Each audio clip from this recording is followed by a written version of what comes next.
तो थोड़ी सी ये मुश्किल डिस्कशन होती है पॉलिटिकल इकोनॉमी की, और ख़ास तौर पे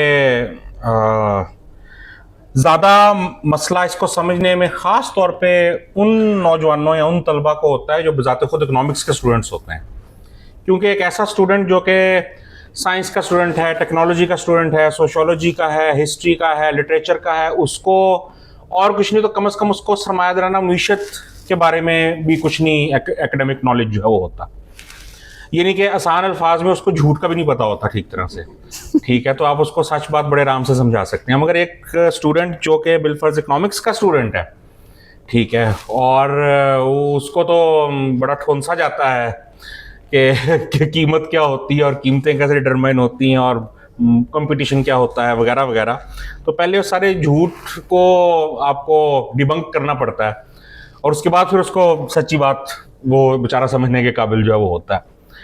तो खैर ये एक लंबा टॉपिक है, एक डिस्कशन में तो इसको हम नहीं जो है वो समेट सकते, मगर हम एडवांस्ड बातें नहीं करेंगे, जो बेसिक्स हैं चंद एक उनके ऊपर जो है वो जाएंगे। ये सरमायादारी जो है ये कोई अजली अब्दी निज़ाम नहीं है।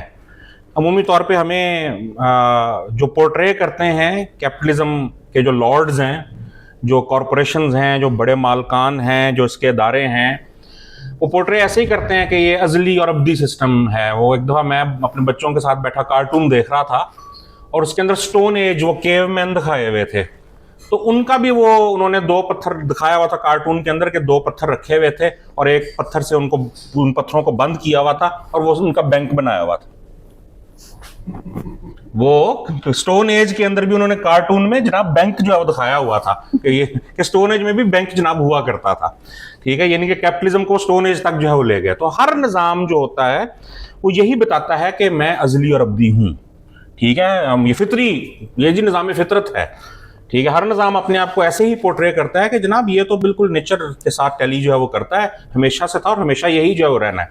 मगर बहरहाल तारीख का एक बड़ा सतही सा मतालिया भी हमें ये आराम से बता देता है कि कोई सोशियो इकोनॉमिक सिस्टम जो है वो अजली अब्दी नहीं होता। कैपिटलिज्म से पहले फ्यूडलिज्म था, जागीरदारी, फ्यूडल मोड ऑफ प्रोडक्शन, आप लोगों ने शायद पढ़ा हो, सुना हो उसके बारे में। फ्यूडलिज्म से पहले जो है वो स्लेवरी थी, गुलामदाराना निज़ाम था, स्लेव जो मोड ऑफ प्रोडक्शन था। और अगर हम बिलफर्ज इन तीनों निज़ामों का आपस में कंपैरिजन करें तो एक बड़ा स्टार्क डिफरेंस हमें इन तीनों निज़ामों के अंदर नजर आता है। आप देखेंगे इन तीनों निज़ामों के अंदर जो जिसको आप निचला तबका कहते हैं, जिसको आप काम करने वाला तबका कहते हैं, वो कौन था? गुलामदारी में गुलाम थे, जागीरदारी में मजारे थे, सर्फ्स जो है वो थे, और सरमायादारी में मजदूर हैं। अच्छा, जो बड़ा इंपॉर्टेंट डिफरेंस है इनके अंदर और जो बड़ा दिलचस्प भी है वो ये है कि गुलामदारी और जागीरदारी के अंदर गुलाम का या मजारे का जो इस्तेसाल था वो बड़ा वाज़े नजर आता था। जो इस्तेसाल था गुलाम मालकान के हाथों गुलाम का या जागीरदार के हाथों मुजारे का, वो बिल्कुल वाज़े नजर आता था। उसको देखने के लिए या उसको समझने के लिए किसी किताब की जरूरत नहीं थी, किसी खास साइंटिफिक थ्योरी की जो है वो जरूरत जो नहीं थी। आप अभी यहां से किसी भी राह चलते बंदे से पूछें और से कहें कि यार वो पहले वक्तों में गुलाम जो हुआ करते थे तो आपका क्या ख्याल है उसके बारे में, कहेगा यार बड़ा जुल्म होता था जी, वो एक दफा उनको खरीद लेते थे और फिर सारी उम्र छांटे मार मार के मुफ्ते में उनसे काम कराते थे, बिगाड़ लेते थे जी उनसे, बड़ा जुल्म था। वो गुलामदारी गुजरे हजारों साल जो है वो गुजर हो गए, मगर आज का एक बंदा जो कि कख नहीं जानता इकोनॉमी हिस्ट्री के बारे में, उससे भी आप पूछे तो उसको भी सादा सी बात का पता है। उसी तरह आप किसी से पूछें कि यार वो जागीरदार और मुजारे हो, कहेंगे यार बड़े जालिम होते थे, जागीर बड़ा जुल्म करते थे जनाब, बड़ा जो है वो लूटते थे और बड़ा जो है वो उनसे मुजारा तो जनाब वो बंदा होता था जागीरदार के साथ, वो तो ना ही नहीं जो है वो कर सकता था, तो बड़ा जनाब इस्तेसाल था जागीरदारी के अंदर। उस बंदे ने कुछ नहीं पढ़ा हुआ मगर उसे इन चीजों का पता है। लेकिन उसी बंदे से या एक बहुत बड़ी अक्सरियत समाज की, उससे आप पूछें कि सरमायादार मजदूर का इस्तेसाल करता है, तो वो कहेगा कि हाँ, वो एग्री करेगा कि सरमायादार मजदूर का इस्तेसाल जो है वो करता है। मैं बी इट नोटेड के मैं बजाते खुद जो मजदूर हैं उनकी बात नहीं कर रहा, उनको बड़ी अच्छी तरह पता होता है कि इस्तेसाल कैसे हो रहा है उनका। खास तौर पे मैं सनती मजदूरों की तो बिल्कुल बात नहीं कर रहा। मैं आपको इधर लिख के देता हूं कि आपकी यूनिवर्सिटियों के अंदर जो पीएचडी इकोनॉमिक्स करके बैठे ना प्रोफेसर, उनसे करोड़ दर्जे बेहतर वो जानते हैं कि एक्सप्लॉयटेशन कैसे होती है कैपिटलिज्म के अंदर, प्रोफेसर हजरात से।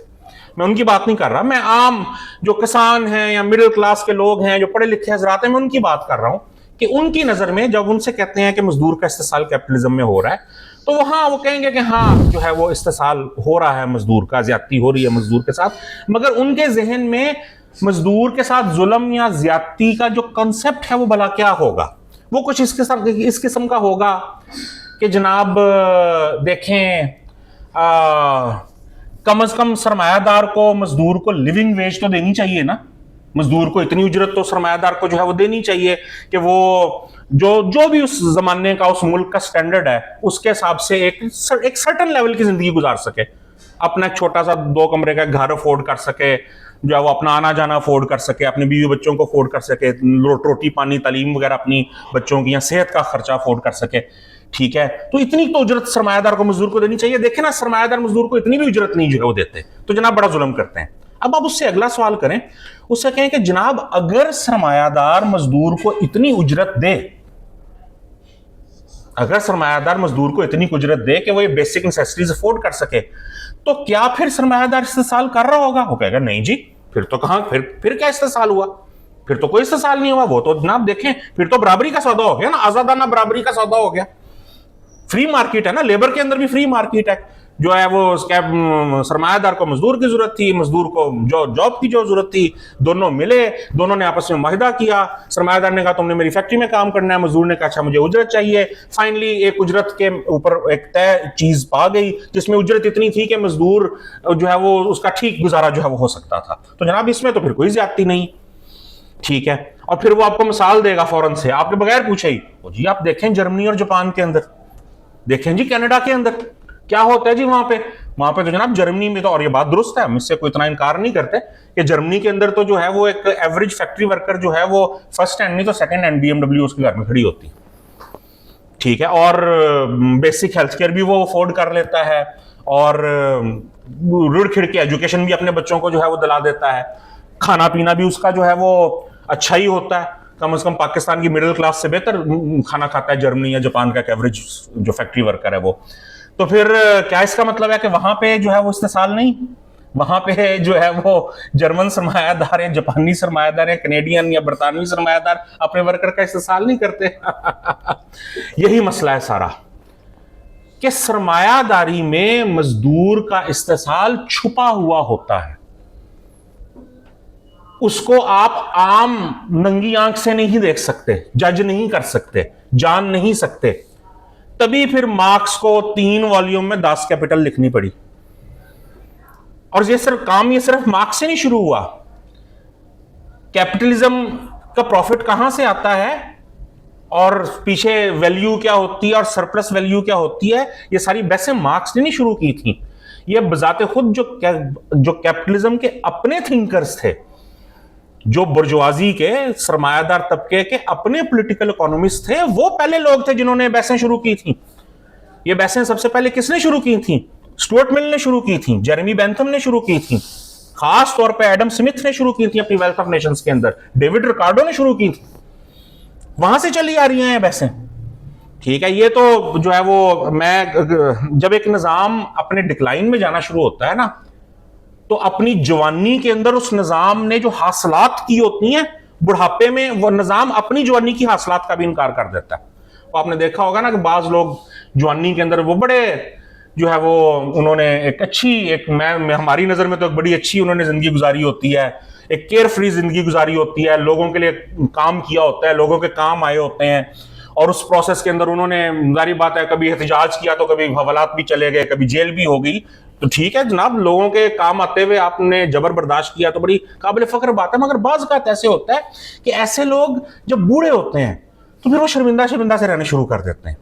उन्हें ऐसा लगता है कि यार जवानी हमने ज़ाया की, या जवानी में हमें वो सब नहीं करना चाहिए था, हमें अपना आप देखना चाहिए था वगैरह वगैरह। तो वो जवानी में अपने वो सारे वो जो बेहतर काम होते हैं उनका जिक्र करते हुए शर्मिंदगी महसूस करते हैं। यही हाल सरमायादारी का है। सरमायादारी ने इकोनॉमिक थ्योरी के अंदर जो एडवांसमेंट की सरमायादार थिंकर्स ने एक टाइम के ऊपर, आज का कैपिटलिज्म आज की कैपिटलिज्म की इकोनॉमिक थ्योरी उस एडवांसमेंट की इनकारी है। क्यों विशा जी? ऐसा ही है ना, जो बच्चों को यह पढ़ाया जाता है कि मंडी में डिमांड एंड सप्लाई से जो है वो कीमतों का तयन होता है, ठीक है। और उससे भी बड़ा जो झूठ पढ़ाया जाता है वो ये पढ़ाया जाता है कि कीमत और कदर एक ही चीज है, कि प्राइस और वैल्यू एक ही जो है वो चीज है। खैर हम इसके ऊपर जो है बाद में किसी डिस्कशन के ऊपर जो है वो आएंगे। वो उस तरह तो फिर एमएससी इकोनॉमिक्स की तकरीबन 99% किताब ही झूठ है ठीक है, मुतालिया पाकिस्तान की तरह। लेकिन बहरहाल हम बात कर रहे थे सरमायादाराना इस्तेसाल की। अब गुलामदारी में क्या था? वाज़ेह नजर आता था कि मालिक ने गुलाम खरीद लिया, तो वाज़ेह नजर आता था, ये कोई ढकी छुपी बात जो है वो नहीं थी। और गुलाम खरीद के जनाब उसको जो है वो उससे जो है वो काम जो है वो करा रहा है और बदले में उसको कोई उजरत नहीं दे रहा। लेकिन मैं आपको एक बात बताऊं कि दर हकीकत गुलामदारी में जो चीज थोड़ी छुप जाती थी ना, वो चीज छुप जाती थी जो गुलाम मालिक गुलाम को दे रहा होता था। यह बात दुरुस्त नहीं है कि गुलाम मालिक एक मर्तबा गुलाम खरीद के उससे बिल्कुल फिर मुफ्ते में काम करवाता था। भाई वो गुलाम जिंदा कैसे रहता था? खाना देना पड़ता था ना उसको। खाना कौन देता था उसको? मालिक। उसको कोई सर्दी गर्मी से बचने के लिए, तन ढकने के लिए मालिक को कपड़े देने पड़ते थे। उस गुलाम को कौन देता था? मालिक। उसको ये तो नहीं है कि काम करवा के आप उसको बाहर जो है वो आंधी तूफान में या बर्फबारी में उसको फेंक देंगे। उसको आपको सुलाना भी पड़ेगा कहीं ना कहीं पे, ताकि वो अगली सुबह फिर जो है वो काम आप उससे जो है ले सकें। तो रहाइश कौन देता था उसको? मालिक। और अब यकीन करें कि जो गुलाम मालिक होता था ना, वो अपने गुलाम का करोड़ दर्जे बेहतर ख्याल रखता था जितना आज एक सरमायादार अपने मजदूर का रखता है। क्या वजह है उसकी? आपको बात शायद थोड़ी अजीब सी लगे, मगर मैं आपको थोड़ी देर में एक्सप्लेन करूंगा तो फिर आपको समझ आ जाएगी क्या वजह है उसकी। आप में से कोई बंदा अपनी गाड़ी या मोटरसाइकिल ओन करता है? करता है ना? अपनी गाड़ी मोटरसाइकिल है आप में से किसी के पास, या आपके वालिद के पास हो, किसी बड़े भाई के पास हो। जब आप कोई गाड़ी लेते हैं, खास तौर पे अगर नई गाड़ी या नई मोटरसाइकिल लें, तो आप उसको कैसे रखते हैं?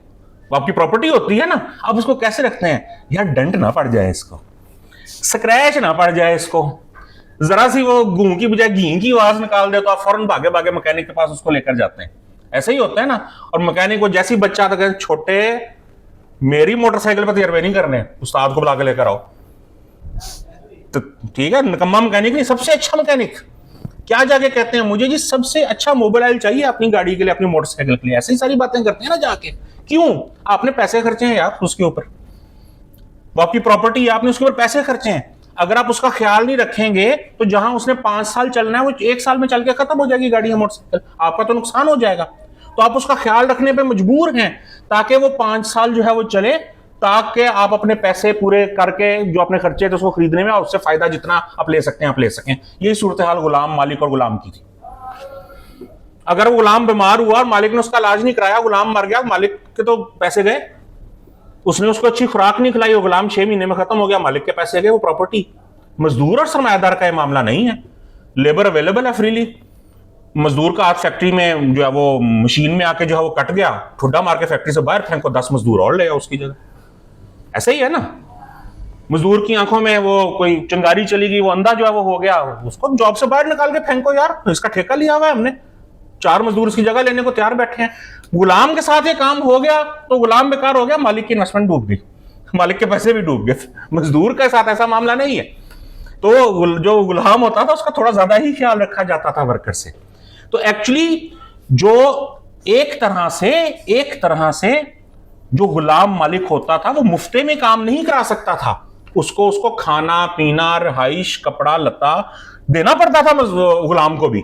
उसके बगैर तो गुलाम जिंदा नहीं रह सकता, ठीक है। मगर गलतफहमी क्या पैदा होती है कि मुफ्ते में काम करवाया जाता था, यानी कि जितना इस्तेसाल एक्चुअली गुलाम का हो रहा है बजाहिर उससे ज्यादा होता हुआ नजर आता है कि टोटल सिरे से मुफ्त में काम किया कराया जाता है। हालांकि सिरे से मुफ्त में काम नहीं कराया जाता था, एक मरतबा उसको खरीद के भी फिर भी सारी उम्र उसका रोटी पानी तो करना पड़ता था। उसी तरह जगीरदारी के अंदर भी इस्तेसाल बड़ा नंगा था। उसको समझने के लिए किसी साइंस, किसी थ्योरी की जो है जरूरत नहीं थी। बड़ा सादा सा मुआहदा होता था जगीरदार और मुजारे का। जगीरदार कहता था कि अच्छा यार ये 25 बिलफर्ज एकड़ जमीन है मेरे पास, ठीक है, और तुमने करना ये है कि ये 5 एकड़ 25 के अंदर से मैं जो है वो तुम्हारे इस्तेमाल के लिए तुम्हें देता हूं, उसकी मलकियत मैं नहीं दे रहा, इस्तेमाल के लिए जो है वो देता हूं। और तुमने करना बस ये है कि हफ्ते के अंदर जो है वो 4 दिन तुमने वो जो 5 एकड़ मैंने तुम्हें इस्तेमाल के लिए दिए हैं उन पे काश्त करो, और उन पे जो भी तुम्हारी प्रोडक्ट होगी, जो भी फसल उगेगी वो तुम्हारी। मगर बदले में जो बकिया 3 दिन बचते हैं हफ्ते के, वो तुमने जो मेरे 20 एकड़ हैं जिनकी प्रोडक्ट सारी मेरे पास जो है वो आनी है, तुमने उनके ऊपर काम करना। समझ गए बात को?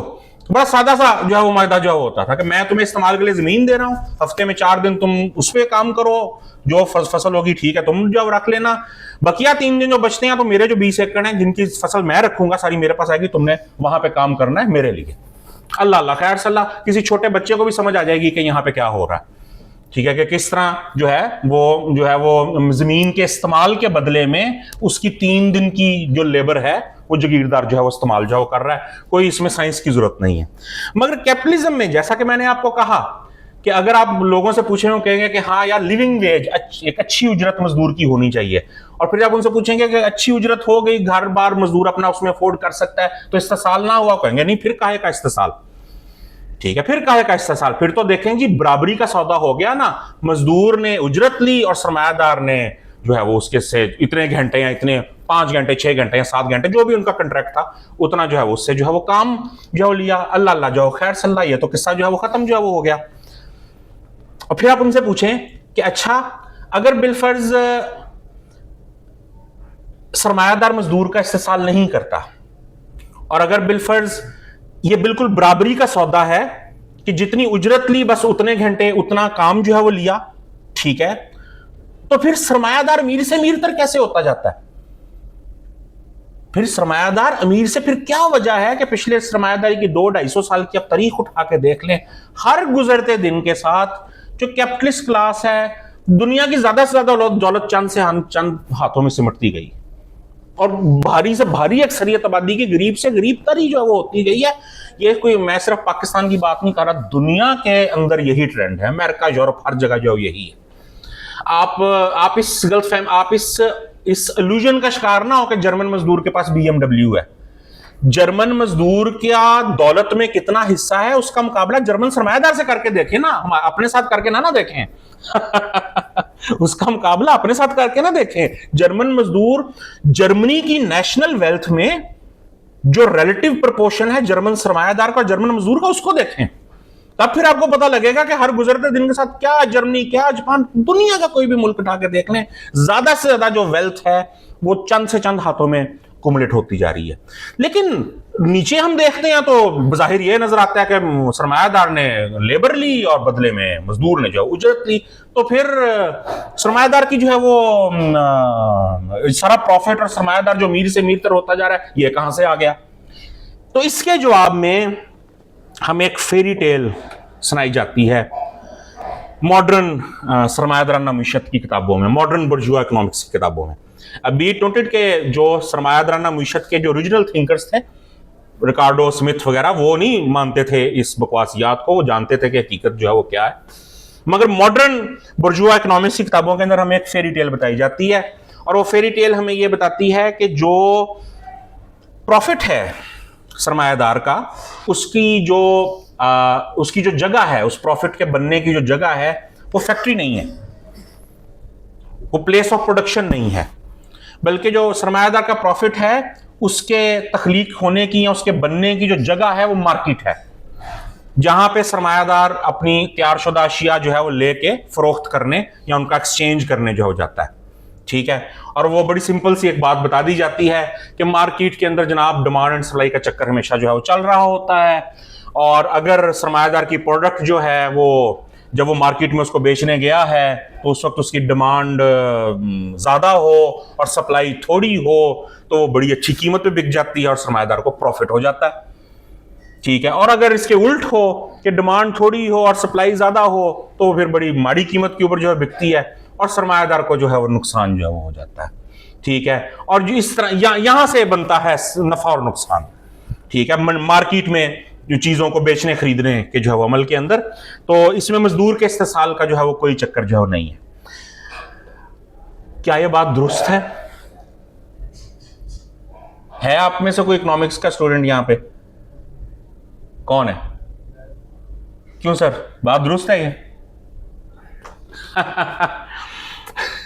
देखें,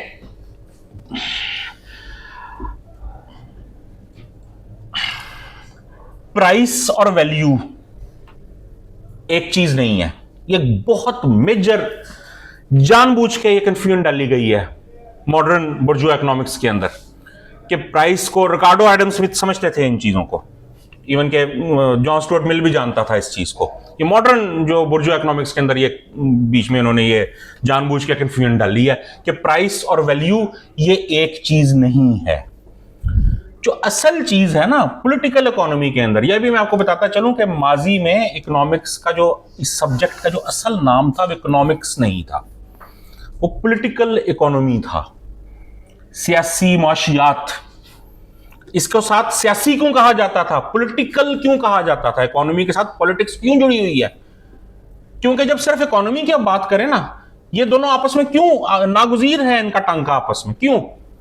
और इसको सिर्फ क्यों इकोनॉमिक्स बनाया गया? जी हमारे मुल्क का जीडीपी ग्रो कर रहा है। अच्छा, आप मुल्क में 1000 नई जेलें बना दें तब भी जीडीपी ग्रो कर जाएगा मुल्क का।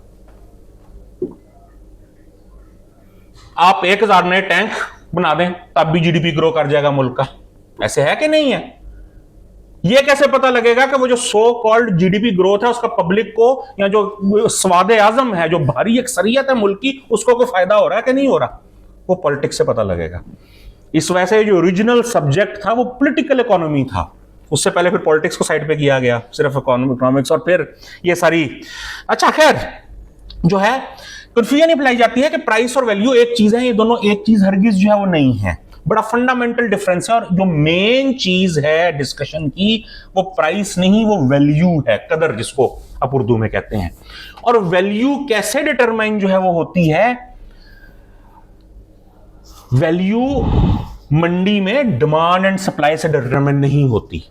वैल्यू इस चीज से डिटरमाइन होती है कि किसी भी दिए गए समाज में, किसी भी दिए गए वक्त और उस दिए गए वक्त के जो टेक्नोलॉजिकल और जो प्रोडक्शन स्टैंडर्ड्स हैं उनके मुताबिक किसी भी कमोडिटी को बनाने के लिए कितना एवरेज लेबर टाइम चाहिए,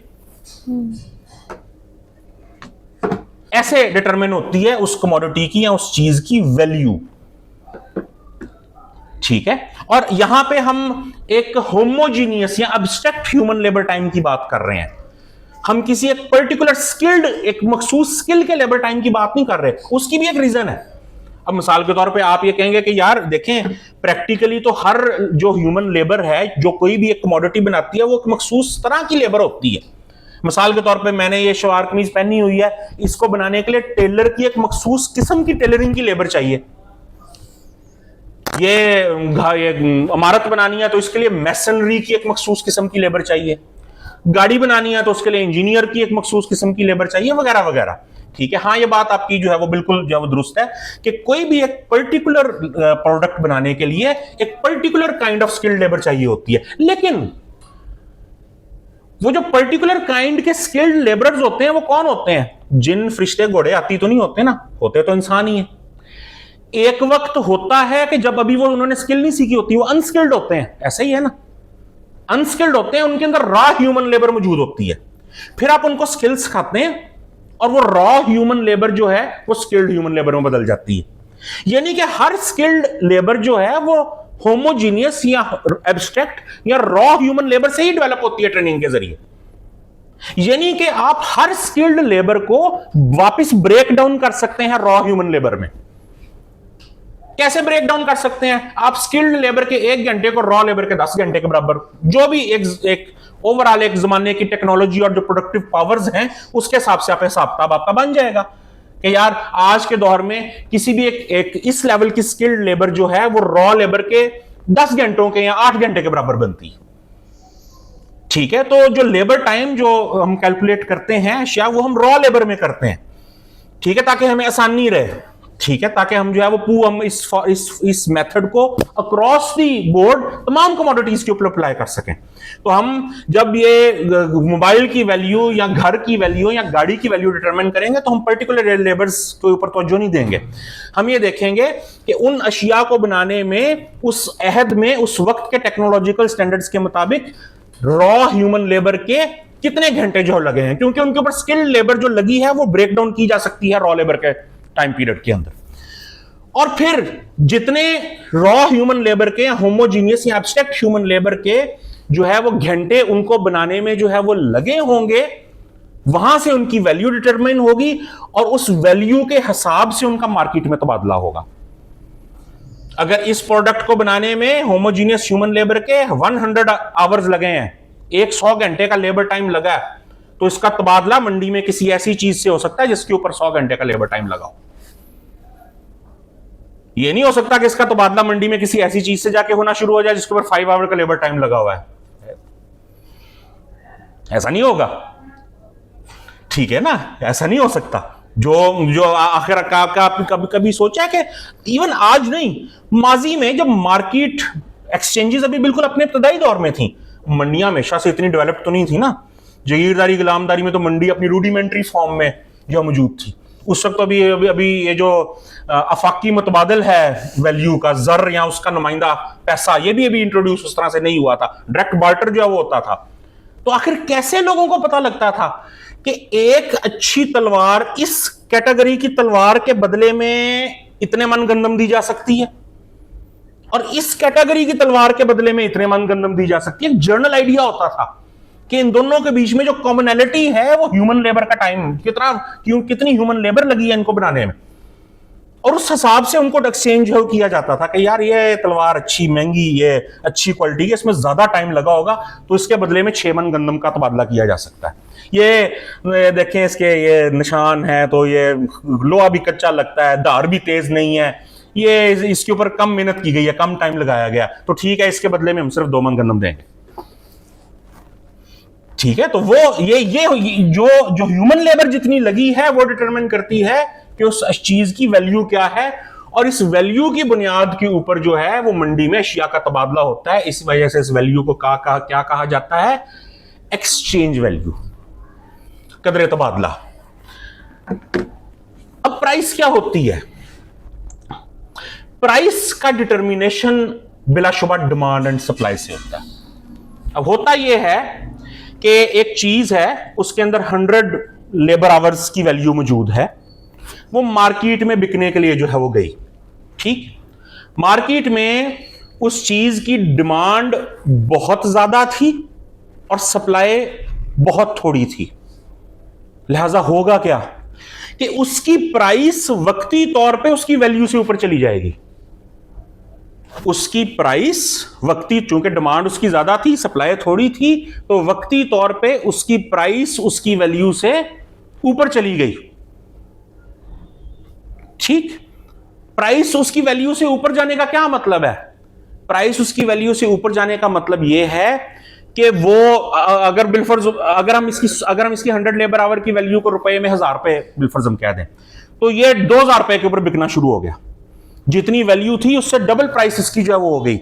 लेकिन इसका अदर वे राउंड एक और मतलब भी है कि अगर ये कमोडिटी डिमांड एंड सप्लाई के चक्कर की वजह से अपनी वैल्यू से डबल पे फरोख्त हो रही है, तो जिसके साथ इसका तबादला हो रहा है, चाहे वो कोई दूसरी कमोडिटी है, चाहे सोना है, चाहे उस सोने का नुमाइंदा पैसा है, तो वो जो दूसरी कमोडिटी जिसके साथ तबादला हो रहा है वो अपनी वैल्यू से उतनी ही कम प्राइस के ऊपर जा रहा है। तभी ये मुमकिन है। आप समझ रहे हैं बात को? अगर इसकी वैल्यू डिमांड सप्लाई की वजह से, इसकी प्राइस जो है डिमांड सप्लाई की वजह से वैल्यू से डबल हो गई है, तो जिस कमोडिटी से इसका तबादला हो रहा है उसकी प्राइस जो है वो उसकी वैल्यू से उतना ही नीचे चली जाएगी। The sum total of values and prices in a market remains constant. जो सम टोटल है किसी भी मंडी में वैल्यूज और प्राइसेस का, वो कांस्टेंट रहेगा। डिमांड एंड सप्लाई की वजह से एक कमोडिटी की प्राइस वैल्यू से ऊपर चली गई, तो जिससे उसका तबादला हो रहा था उस कमोडिटी की प्राइस उसकी वैल्यू से नीचे चली गई। और लॉन्ग टर्म में क्या होता है? लॉन्ग टर्म में यह होता है कि अगर डिमांड सप्लाई की वजह से इसकी प्राइस इसकी वैल्यू से ऊपर चढ़ी हुई है, तो सारे सरमायादार मंडी में देख रहे हैं। आप कल ही तो इतने अकलमंद नहीं है ना जो कि आप सारा माल लूट के जो ले जाएंगे। सारे सरमायादार इस चीज को देख रहे हैं। वो क्या करेंगे? वो कहेंगे यार इसको बनाने में ना बड़ा फायदा है, वो सारे मोबाइल की फैक्ट्रियां लगाना शुरू कर देंगे। उससे क्या होगा? फिर प्रोडक्शन मोबाइल की बेतहाशा होना शुरू हो जाएगी। उससे फिर क्या होगा कि एक ऐसा वक्त आएगा कि डिमांड इसकी थोड़ी रह जाएगी और सप्लाई बढ़ जाएगी। जितना अरसा पहले डिमांड ज्यादा थी और सप्लाई थोड़ी थी, उतना ही अरसा अब दोबारा जो है वो डिमांड थोड़ी रहेगी और सप्लाई जो है वो ज्यादा रहेगी। और एज अ जनरल रूल, पहले जितना अरसा ये डिमांड सप्लाई के चक्कर की वजह से इसकी प्राइस इसकी वैल्यू से बढ़ी रही थी, अगला उतना ही अरसा इसकी प्राइस जो है उसी डिमांड सप्लाई के चक्कर के उल्ट होने की वजह से इसकी वैल्यू से कम जाएगी। तो फिर प्रॉफिट कहां से आ गया? वो तो जितना कमाया उतना निकल गया। जो सम टोटल जो वैल्यूज और प्राइसेस था मंडी में, वो तो जो है वो कांस्टेंट जो है वो रहा। तो प्रॉफिट यहां से तो ना आया। फिर क्या ख्याल है? प्रॉफिट फिर यहां से तो जो है वो ना आया। ठीक है, प्राइसेस तो जो है वो अच्छा, अगर हम इसी कमोडिटी को पहले डिमांड ज्यादा सप्लाई कम प्राइस वैल्यू से ऊपर, आगे ज्यादा प्रोडक्शन शुरू हो गई, डिमांड थोड़ी सप्लाई ज्यादा प्राइस वैल्यू से उतना नीचे, तो एवरेजली देखें लंबे अरसे में तो हमें पता लगेगा कि इसकी प्राइस इसकी वैल्यू के आसपास ही रहेगी। एवरेजली हम देखें लंबे अरसे में इस एक कमोडिटी को फोकस करके तो हमें पता लगेगा कि ऑन द एवरेज एक लंबे पीरियड में हर कमोडिटी की जो प्राइस है उसके वैल्यू के नेड़े तेड़े ही रहती है, आसपास ही रहती है। तो फिर इसका मतलब यह हुआ कि डिमांड एंड सप्लाई के सारे इस चक्कर से तो फिर प्रॉफिट नहीं आता। तो प्रॉफिट कहां से आता है? तो फिर प्रॉफिट कहां से आता है? रिकार्डो और एडम स्मिथ यहां तक पहुंच गए थे कि यहां से नहीं आता। यहां तक वो पहुंच गए थे कि मंडी में एक्सचेंज से प्रॉफिट नहीं बनता। ठीक है, कहां से आता है? वो ये भी जानना शुरू हो गए थे कि ये जहां पे पैदा होती है ना चीज, जहां पे चीज बनती है, फैक्ट्री है, सनत है, वहां पे सोर्स है प्रॉफिट का। मगर इससे आगे वो नहीं जा सके। इससे आगे जो बंदा गया उसका नाम था कार्ल मार्क्स। और कार्ल मार्क्स ने बताया कि हां जी बिल्कुल, जो प्रॉफिट है उसका सोर्स मार्केट में नहीं है, एक्सचेंज में नहीं है, उसका सोर्स जहां पे ये प्रोड्यूस होती है, प्रोडक्शन की जगह फैक्ट्री है, वहां पे है। और क्या सोर्स है इसका? उसने कहा इसका सिर्फ एक सोर्स है और वो है मजदूर की एक्सप्लॉइटेशन, मजदूर का इस्तेसाल। सरमायादार मजदूर का इस्तेसाल जो है वो करता है। और मैं बात खत्म जो है वो करूंगा सिर्फ दो जुमलों में इस्तेसाल को समेटते हुए कि अगर यह मामला इतना सादा हो, देखिए हम एक बात पे क्लियर हो गया कि मार्केट एक्सचेंज डिमांड सप्लाई के चक्कर से प्रॉफिट नहीं आता। मगर उससे पहले हमने क्या सपोजिशन ली थी कि मजदूर और सरमायादार में एक बराबरी का सौदा होता है। वो उससे कहता है तुमने इतना काम करना है मेरे पास और बदले में इतनी तुम उजरत जो है वो ले लो। उजरत में मजदूर की जरूरियात भी बहरहाल पूरी जो है वो हो रही हैं, हम ये भी अज्यूम कर लेते हैं। तो वहां पे तो हमने ये सपोज किया था कि भाई उधर तो एक्सप्लॉयटेशन नहीं है।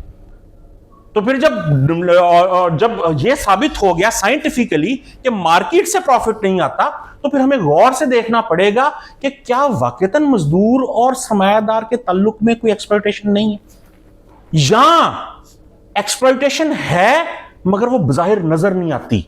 अनलाइक स्लेवरी और फ्यूडलिज्म कि जैसे उनका इस्तेसाल खुला नजर आता था, आपको साइंटिफिक थ्योरी की जरूरत नहीं पड़ती थी उसको समझने के लिए कि क्या ऐसा नहीं हो सकता कि सरमायादारी में इस्तेसाल हो स्लेवरी और जागीरदारी से कई गुना ज्यादा हो, मगर हो ढका छुपा, हो छुपा हुआ, बजाहिर नजर ना आता हो, उसको समझना जो है वो पड़ता हो। हकीकत कुछ जो है वो ऐसे ही है। आप सिर्फ एक सादा सी बात जाके सोचिएगा कि देखें सरमायादार मजदूर को उजरत देता है, ऐसा ही है। उजरत क्या होती है? उजरत से मजदूर उजरत से क्या करता है? वो घर का रेंट देता है, दवाइयाँ खरीदता है, बच्चों की तालीम खरीदता है, खाना पीना खरीदता है। ये सब क्या है? कमोडिटीज एंड सर्विसेज ही है ना, वैल्यूज ही है ना। ये खाना पीना, तालीम, खाना, ये कपड़ा, ये कमोडिटीज है ना। इन पे लेबर टाइम लगा हुआ है, इनकी कोई ना कोई वैल्यू है, ये वैल्यूज ही है ना सारी। तो उजरत से मजदूर जाके अपनी गुजर बसर के लिए ये सारी वैल्यूज खरीदता है। ठीक, यानी कि आसान अल्फाज में उजरत एक सर्टन वैल्यू का इक्विवेलेंट है, ऐसा ही है।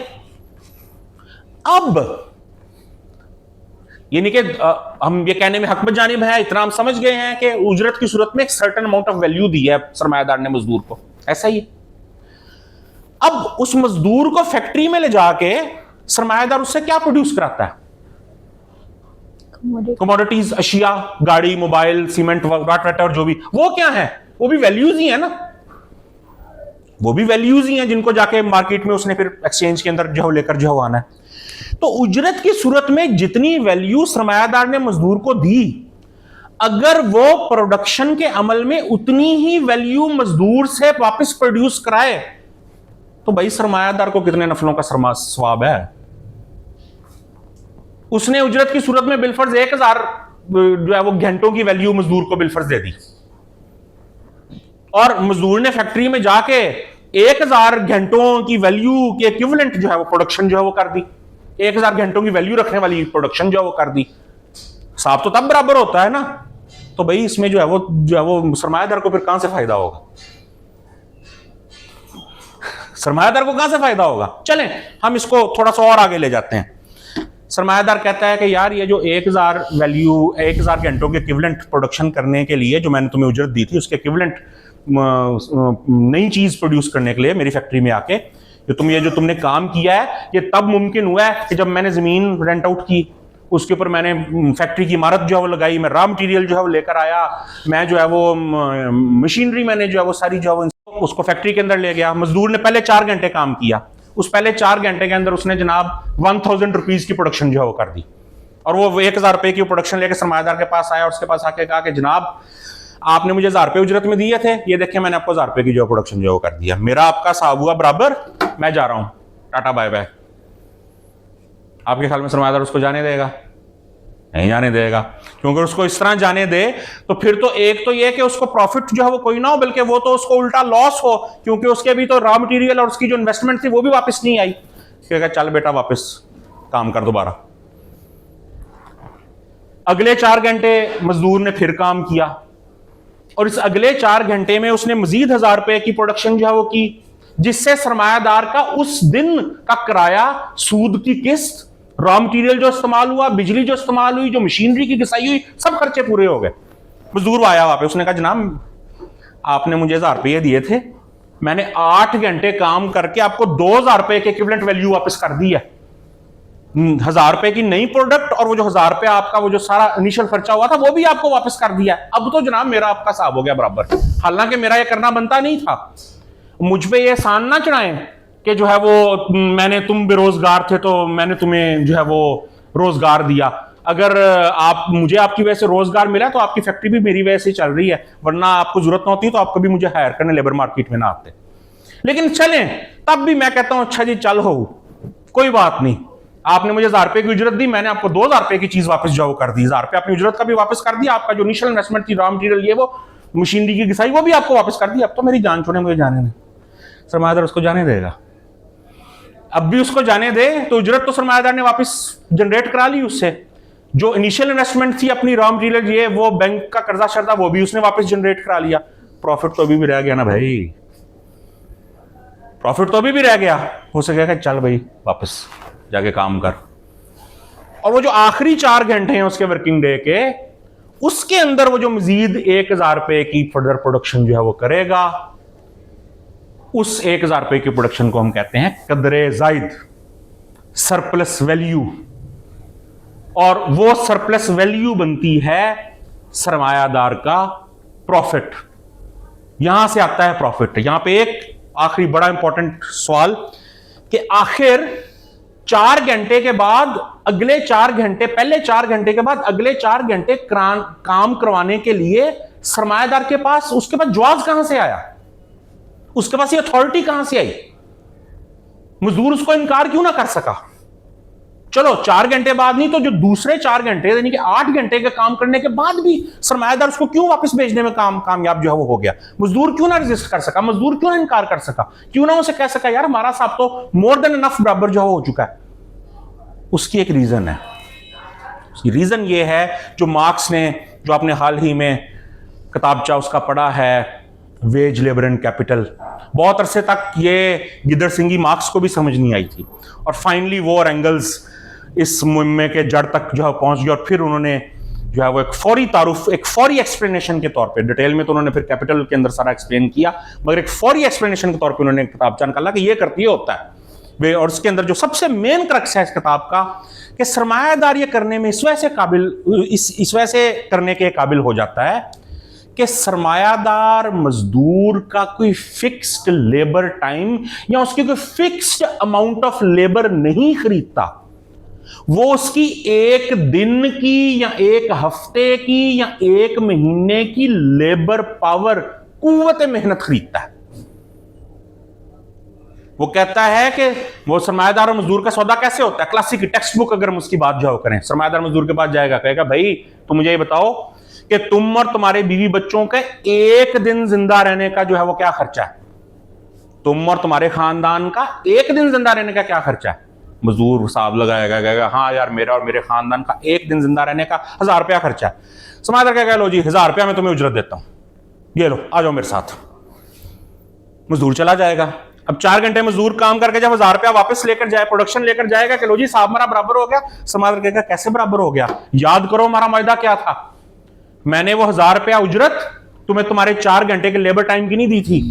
क्या कहा था मैंने कि तुम्हारे पूरे दिन का खर्चा, मैंने तुम्हें और तुम्हारे खानदान के पूरे दिन का खर्चा, पूरा दिन जिंदा रखने के लिए जो पैसे बनते थे वो तुम्हें 1000 रुपए के तौर पे बतौर उजरत दिए थे। पूरा दिन जिंदा रहता है तुम्हारा खानदान और तुम इसके अंदर, तो तुम्हारा पूरा दिन मेरा है।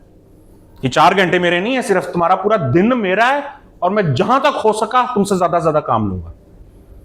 यही बात फिर जब वो 8 घंटे बाद आएगा तो उसको फिर सुनाई जाएगी कि वो एक दिन जिंदा रहने की उजरत थी तो पूरे दिन की कुव्वत मेहनत मेरी, पूरे दिन की लेबर पावर मेरी, और फिर जितना मैं हो सका तुमसे जो काम जो करवाऊंगा। तो सरमायादार मजदूर की लेबर पावर जो है वो खरीदता है। और इसी वजह से आपने देखा होगा कि आप अभी तो खैर खुशकिस्मती से आप मेहनत की मंडी में नहीं आए। जब आप मेहनत की मंडी में आएंगे तो फिर आप खुद भी जानेंगे कि आप जहां पे भी जॉब करेंगे, गवर्नमेंट की या प्राइवेट वट जो भी है, आपकी हमेशा लड़ाई लड़े रहेगी अपने मालकान या इंतजामिया के साथ टाइमिंग्स के ऊपर। उनकी कोशिश होगी कि आपके टाइमिंग्स लंबे से लंबे हों और आपकी कोशिश होगी कि कम से कम हो। ये जो हम यौम मई मनाते हैं, शिकागो के शोहदा की याद मनाते हैं 1886, आपने सुना होगा। क्या झगड़ा था? मेन वर्किंग आवर्स का झगड़ा था कि 12 घंटे से कम करके 8 आवर स्टैंडर्ड वर्किंग डे मुकर्रर जो किया जाए। तो खैर डिस्कशन तो बहुत तवील है, एक मुख्तसर हमने तारुफ देने की कोशिश किया। मेरा ख्याल है कि इस तरह की हमारी जो गैदरिंग्स हैं वो मजीद भी जो है वो होनी जो है वो चाहिए।